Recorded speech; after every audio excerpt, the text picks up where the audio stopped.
To the beloved community. To the beloved community.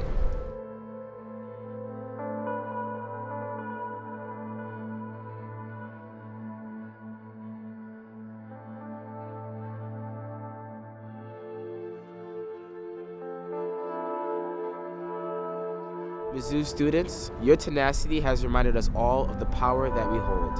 Of the power we hold. Especially when we come together. Especially when we come together. Black students nationwide. We know. We know. We know what it's like to feel unwanted in a space you worked your entire life to enter. We know what it is like to feel unsafe in a space you thought was designed to make you feel secure. We know what it is like to try to work on your assignments while wondering if the next person gunned down will be someone you know or you. Or you. We know what it's like to feel alone. But you are not alone. But you are not alone. But you are not alone.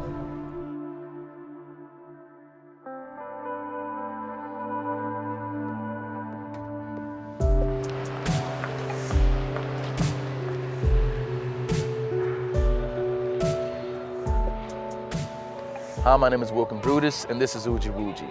Student protests have taken place all across the country, and we want to keep the dialogue going because it's the only way to spark systemic structural changes. We've been at the forefront of the movement, talking to students of color to get their insights. Why was it necessary to show solidarity for Mizzou and Yale, and what's the importance of that solidarity? We need to show solidarity to legitimize the issue.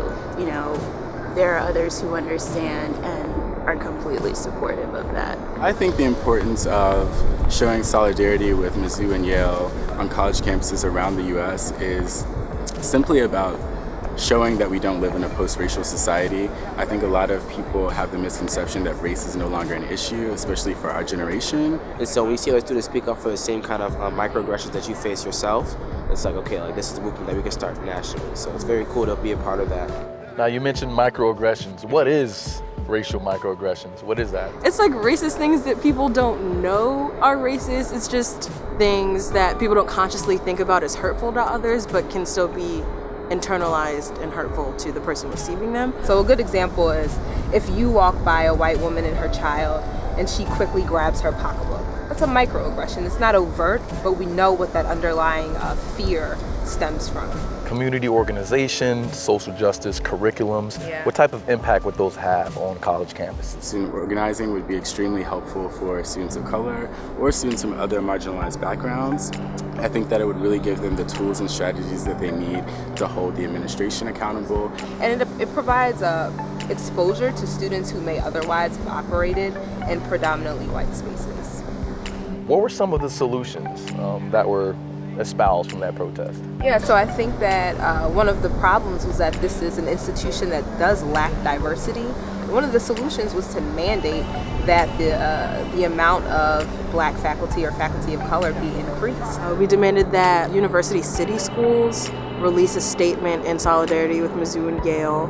We demand that there are more people of color working at CAPS, our counseling space, because people of color don't feel well represented there and therefore don't go. We've had a lot of suicides and breakdowns and attempted suicides on this campus, and a significant number of them were people of color, and I think one of the main reasons that happened is because they don't feel like CAPS is a space that they can go. So the Philadelphia Inquirer recently published a piece that didn't really address any of your concerns. Right. It was mostly geared towards the Million Student March.